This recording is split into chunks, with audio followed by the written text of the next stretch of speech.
Saudara, Partai Kebangkitan Bangsa atau PKB melayangkan surat ke Badan Kehormatan DPR RI untuk menonaktifkan Edward Tanur.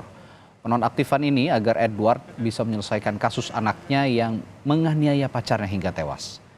PKB Nusa Tenggara Timur resmi menonaktifkan Edward Tanur dari anggota Komisi 4 DPR RI karena anaknya Gregorius Ronald Tanur jadi tersangka kasus penganiayaan pacarnya hingga tewas. Sementara terkait pencalonan Edward kembali maju sebagai calon legislatif atau calon legislator DPR RI diserahkan ke Dewan Pengurus Pusat Partai Kebangkitan Bangsa atau PKB. Agar Pak Edward fokus dalam pengurusan terkait dengan kasus yang dialami oleh anak kandungnya, sehingga fokus dalam pengurusan terkait dengan masalah yang dihadapi oleh anaknya. Kami pada prinsipnya sangat prihatin terhadap kasus yang merenggut nyawa ini, dan sisi kemanusiaan kami sangat sesali.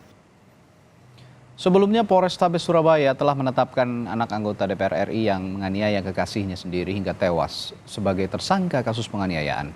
Polisi menyebut penganiayaan terjadi setelah pelaku dan korban terlibat cekcok. Polisi masih terus berupaya mendalami motif penganiayaan yang diduga dilakukan anak anggota DPR RI usai penetapan sebagai tersangka. Saat ini polisi menetapkan pasal tentang penganiayaan dan bukan pembunuhan kepada tersangka. Terkait dengan motif, kami masih mendalami, kami belum fix menyatakan hal itu benar terkait dengan pernyataan dari pelaku. Kami masih mendalami, maka kami menerapkan dua pasal di sini, 351 ayat 3 dan juga 359. Pasangan ini kerap cekcok atau gimana sih, Dan? Sampai berujung penganiayaan ini? Sesuai dengan fakta dan peristiwa yang sudah kami coba himpun, bahwasanya memang dari korban kami coba pelajari media sosial yang dia miliki, dia sering mengeluh seperti itu, tapi perlu kami pendalaman.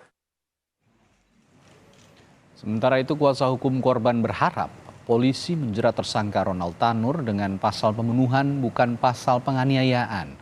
Sebelumnya dalam laporan polisi, kuasa hukum melaporkan kasus ini dengan pasal penganiayaan dan ancaman pembunuhan. Namun dalam penyidikan, polisi hanya menjerat tersangka dengan pasal penganiayaan. Laporan kami yaitu 351 ayat 1 dan atau pasal 338 yang di sana adalah ancaman pembunuhan.